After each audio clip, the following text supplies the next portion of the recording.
फखर भाई, हकीकत यह है कि 22 अक्टूबर 1947 को इंडिया ने हमारी रियासत पे हमला नहीं किया था, पाकिस्तान ने किया था। लेकिन पाकिस्तान ये तस्वर ऐसा पेश करता है जैसे इंडिया ने कब्जा किया हुआ जम्मू कश्मीर। 28 मई 1998 को पाकिस्तान एटमी ताकत बना, लेकिन आज इमरान खान कहते हैं कि मोदी मेरी फोन कॉल नहीं सुनता। नूरुल आरिफीन, पाकिस्तान ने 3 जंगें लड़ी हैं इंडिया के साथ, 65, 71 और कारगिल की जंग। कश्मीर क्या फतेह हो गया? कश्मीर को क्या आजादी मिल गई? इस मसले का हल जंग नहीं है, दोनों न्यूक्लियर मुल्क हैं। आप बताएं, एक क्या चौथी न्यूक्लियर वॉर चाहते हैं आप? न्यूक्लियर फ्लैश पॉइंट है ये खित्ता। इमरान खान कहते थे कि मोदी जीतेगा तो कश्मीर का मसला हल होगा, और मोदी कहता था कि मैं जीतूंगा 317 आर्टिकल और 35A का खात्मा करूंगा। उन्होंने कर दिया। पहले तो पाकिस्तान जो है उसको अपना जो बयानिया है कम्युनल हेट्रेड की बुनियाद पे जो उसका नैरेटिव है, उस नैरेटिव को निगेट करना पड़ेगा, दो कौमी नजरिए को निगेट करना पड़ेगा। मजहब की बुनियाद पे कौमें नहीं बनती, ठीक है ना। नमस्कार दोस्तों, स्वागत है आप लोगों का INL न्यूज के एक और नए वीडियो में। दोस्तों, एक बहुत बड़ी खबर आ रही है कि जो नरेंद्र मोदी जी हैं वो 24 अप्रैल को कश्मीर के दौरे पे जाने वाले हैं। दोस्तों, इस खबर के आते ही पाकिस्तान में तो बवाली मच गई, क्योंकि दोस्तों आपको पता होगा कि पाकिस्तानी जो है वो कश्मीर पर कितना बात करते हैं। और दोस्तों, ये खबर आना कि जो नरेंद्र मोदी जी जो है वो कश्मीर जा रहे हैं, ये पाकिस्तानियों के लिए बिल्कुल उनको अच्छा नहीं लग रहा है, क्योंकि जिस प्रकार से नरेंद्र मोदी जी ने आर्टिकल 370 हटाकर जो कश्मीर के लोग हैं उनके लिए भी और जो आतंकी हैं उनके लिए जो जीवन काल है उसको कम कर दिया है, उसको देखकर पाकिस्तानी बहुत ज़्यादा घबराए हुए हैं और पाकिस्तानियों को ये बिल्कुल अच्छा नहीं लग रहा है, क्योंकि जो आतंकवाद की फैक्ट्री कश्मीर में चलाया करते थे अब वो नहीं चल रहा है और इसीलिए पाकिस्तान बहुत ज़्यादा परेशान है। लेकिन जब से ये खबर आई है कि जो नरेंद्र मोदी जी हैं वो 24 अप्रैल को कश्मीर का दौरा करने वाले हैं, तब से पाकिस्तानियों में खलबली मच गई है। और जिस प्रकार से भारत की फॉरेन पॉलिसी रही है वो आज पूरा देश, पूरी दुनिया जो है वो मानती है कि आर्टिकल 370 हटाना ये खुद कश्मीरियों के लिए बहुत अच्छा रहा है। दोस्तों, यहाँ पर पाकिस्तानी जो ये बात करते हैं कि हम कश्मीर लेंगे, अब पाकिस्तानियों को ये चिंता होने लगी है कि क्या कश्मीर लेने के पीछे कहीं ना उनका जो POK है, पाक ऑक्युपाइड कश्मीर है, वो भारत ले ले। तो चलिए वीडियो में आगे बढ़ते हैं, देखते हैं कि पाकिस्तानी मीडिया का इन सब चीजों पे क्या रिएक्शन है। जिसके ऊपर हम कह सकते हैं अच्छी बात है, अगर उस तरफ के कश्मीरियों की भी अगर भलाई हो रही है तो हमें खुशी होनी चाहिए, अगर इस तरफ वाली कश्मीरियों की भी भलाई हो तो हमें खुशी होती है। देखिए, पहली बात तो ये है कि 5 एक्सप्रेस वेज का इफ्तिताह होगा, उनका संगे इफ्तिताह नहीं होगा, संगे बुनियाद रखा जाएगा। जी बिल्कुल, जी। इसके अलावा 1400 मेगावाट के हाइड्रो पावर प्रोजेक्ट्स लग रहे हैं, एक 850 मेगावाट का है, दूसरा जो है वो 540 मेगावाट का। अच्छा डॉक्टर साहब, एक चीज आपने मतलब बात की, मतलब अगर हम पॉलिटिकल सिचुएशन को इस वक्त पाकिस्तान के अंदर देखें, आपने कहा कि मिफ्ता इस्माइल साहब IMF के पास गए, जो हमारा पुराना प्रोग्राम था जो $6 अरब का है उसके हवाले से, तो हिंदुस्तान जाते। लेकिन सर बात यह है, एक सवाल आपसे कर रहा हूं कि हिंदुस्तान बिल्कुल जाते हैं, पड़ोस के लोग जो है वो पहले होते हैं, उनसे बात की जाती है अपने मसले में से, लेकिन अगर वो बात नहीं करेंगे या जो भी कुछ है तो वो फिर कैसे हो सकता है? बेशक आप कुछ भी करते हैं, हमारे यहाँ वो आप तो पश्तूनों के साथ बहुत करीब से रहे हैं, वो कहते हैं कि यार पुख्तों की पुख्ते माती की, यानी जो हमारे ये वाले एरियाज होते हैं ये टूटते हैं। ये पश्तूनवली में ये चीज बड़ी हमें मतलब मैं अपने दादा से, अपने वालिद से और मतलब सुनता रहता हूँ, अब भी मैं सुनता हूँ इवन, तो ये चीजें होती हैं। मतलब अब ये नहीं कह सकते। हालांकि कल ही मियां मनशाह साहब की एक स्टेटमेंट में पढ़ रहा था और उन्होंने स्ट्रेट फॉरवर्ड कहा कि यार मैं हुंडई पाकिस्तान में बनाता हूं, मैं पार्ट चाइना से मंगवाता हूं जो बहुत महंगे पड़ते हैं, अगर उसके बदले ये हम हिंदुस्तान से मंगवाए तो हमें ट्रांसपोर्टेशन चार्जेस, टाइम और बहुत सारी चीजें और है जो हमें उससे फायदा होगा। लेकिन नहीं हो रही है, कौन इकट्ठा करेगा इनको? मतलब हटदर्मी से नहीं सर, मैं ये कहता हूं हिंदुस्तान के अपने गिले शिकवे होंगे, पाकिस्तान के भी हैं, तो कैसे होगा ये? मतलब बैठना कैसे है?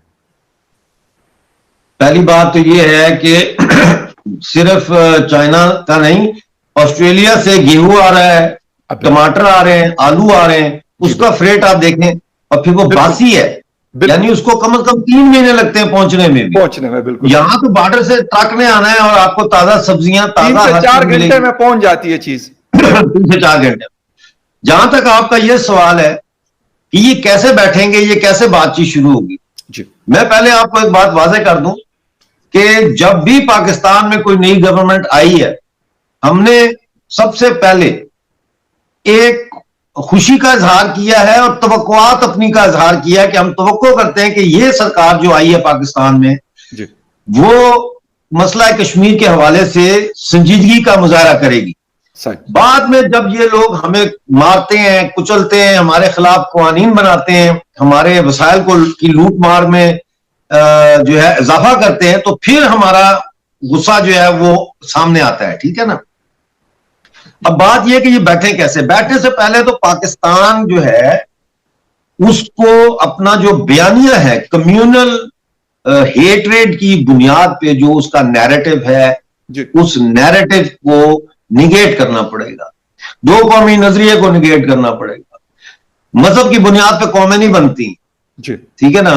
तो इसकी बुनियाद पे ये जो नफरत फैलाई जाती है हिंदुस्तान और हिंदुओं के खिलाफ, और इसको खत्म करना, इस नैरेटिव से पीछे हटना पड़ेगा। जंगें लड़ी हैं इंडिया के साथ, 65, 71 और कारगिल की जंग। कश्मीर क्या फतेह हो गया? कश्मीर को क्या आजादी मिल गई? इस मसले का हल जंग नहीं है, दोनों न्यूक्लियर मुल्क हैं। आप बताएं, एक क्या चौथी न्यूक्लियर वॉर चाहते हैं आप? न्यूक्लियर फ्लैश पॉइंट है ये खित्ता। अच्छा, बात ये है कि प्रोग्राम शुरू करने से पहले मुझे हमेशा की तरह से एक तस्वीर दिखाई गई। उस तस्वीर को देख लेने के बाद मेरा बीपी हमेशा कंट्रोल में रहता है। आप थोड़ा जज्बाती हो रही है मैडम, पहले तो जमीन पे आ जाइए अर्शे मोहल्ला से, ताकि आपको मेरी जुबान समझ में आए, आपको मेरी बातें समझ में आए। जज्बाती से होना कुछ नहीं है, ग्राउंड रियलिटी चेंज नहीं हो जाएगी। थोड़ा सा वेट कीजिए, मैं आपको समझाता हूं मेरे कहने का मकसद क्या है। इमरान खान कहते थे कि मोदी जीतेगा तो कश्मीर का मसला हल होगा, और मोदी कहता था कि मैं जीतूंगा 317 आर्टिकल और 35A का खात्मा करूंगा। उन्होंने कर दिया। और मैं समझ से बालातर हूं कि आज वजीर आजम पाकिस्तान का बयान है कि इंटरनेशनल कम्युनिटी को, सबको कश्मीर का हल करना चाहिए। यार, मकबूजा कश्मीर का मसला हो और एटमी प्रोग्राम रखने वाले पाकिस्तान का वजीर आजम इतना कमजोर नहीं होता। दो टोक बात की जाती है। कहां पे ट्रंप गया और 2015 में इमरान खान मोदी के पास गए थे, तो ये कौन से डायलॉग हैं जिसकी वजह से आज हमारा कश्मीर हमसे छिन गया? आज हुकूमत की नाअहली की वजह से आज बलूचिस्तान में दहशतगर्दी बढ़ रही। मैं इस मौका पर कश्मीर के शोधा और पाकिस्तान के शोधा की अजमत को सलाम पेश करता हूं। राइट सर, वालेकुम अस्सलाम। हक़ाइक़ को तस्लीम करना पड़ेगा। खत भी लिखा है आपके प्राइम मिनिस्टर शहबाज शरीफ साहब को, वो पब्लिश भी हो चुका है मीडिया में, जिसमें मैंने उनको कहा, दावत दी है कि आप आए, बैठ के बात करते हैं, इस मसले को हल करते हैं। आपका अपना फायदा है, आपका मुल्क फंसा हुआ है। आपका वजीरे खजाना जो नया आपने बनाया है वो इस वक्त टच डाउन करेगा आज किसी वक्त वाशिंगटन डीसी के एयरपोर्ट पे। तो यानी कि बनते ही वजीरे खजाना वो चले गए हैं IMF से मुज़ाकरात करने के लिए। तो भाई इतनी दूर क्यों जाते हो? दिल्ली पड़ोस में है, आपको कोई टेंशन नहीं है। आप ये कश्मीर का मुद्दा हमारे साथ बैठ के हल करें उसको पुरअमन तरीके से। तो हम साए भी हैं और हमारा खून भी एक है। ये इस इलाके के लोग जो है आपस में सब एक ही परिवार का हिस्सा है।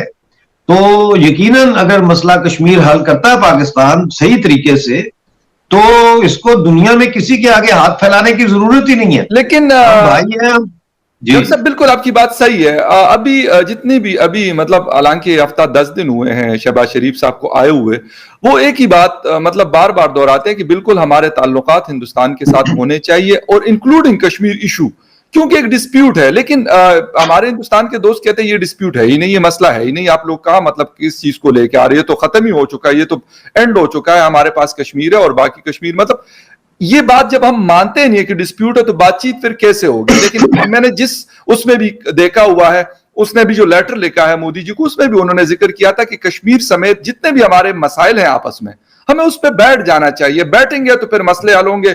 आप दिल्ली में बैठेंगे, हम इस्लामाबाद में बैठे हुए होंगे और हम कहेंगे कि मसाइल हल हो, तो मेरा नहीं ख्याल कि हल होंगे। देखिए फखर भाई, मैंने आपको भी अभी इस इंटरव्यू से चंद मिनट पहले मैंने आपको उस खत का भेजा है, वो जो मैंने शहबाज शरीफ साहब को लिखा, आप वो देख लीजिएगा। उसके अंदर जो मैंने 8 पॉइंट्स उठाए हैं, 8 मैंने जो सजेशंस दी हैं उन पर अगर शहबाज शरीफ साहब अमल करते हैं तो यकीनन कश्मीर का इशू जो है ये हल हो जाएगा। और आपने कहा ना कि कश्मीर समेत बाकी इश्यूज पर भी बात हो सकती है, बाकी कोई इशू नहीं, सारे इश्यूज कश्मीर इशू से रिलेटेड है। इंडस वाटर ट्रीटी से लेकर आपके बॉर्डर के इश्यूज तक तमाम का ताल्लुक मसला है कश्मीर से है। आप इसको हल करें आराम से। दूसरा, मैंने लास्ट वीक आर्टिकल लिखा था, उसमें मैंने फिर शहबाज शरीफ का साहब को ये सजेशन दी है कि अगर आपने वाकई पाकिस्तान को बचाना है, देखे ना आज वो भाग के चले गए, शुमाली वजीरिस्तान गए दौरा करने, ठीक है ना, तो इन दौरों का कोई फायदा नहीं है अगर आपके पास एक कॉन्क्रीट ऑफर नहीं है जो आप अपने इन बलोचों को या पश्तूनों को दे सकें। उसके लिए मैंने सजेस्ट किया कि पाकिस्तान का जो फेडरल सिस्टम है इसको खत्म करके यहां कॉन्फेडरेशन का सिस्टम लाया जाए, जिसमें जो सूबे हैं उनको मुकम्मल खुद मुख्तारी हासिल हो, टैक्सेस के लगाने में, लोकल एडमिनिस्ट्रेशन में, पुलिस में, हर चीज में। सिर्फ फॉरेन अफेयर्स, कम्युनिकेशन और जो फाइनेंस है, बड़ा फाइनेंस जो जी बिल्कुल, सॉरी डिफेंस, वो आप अपने कंट्रोल में रखें।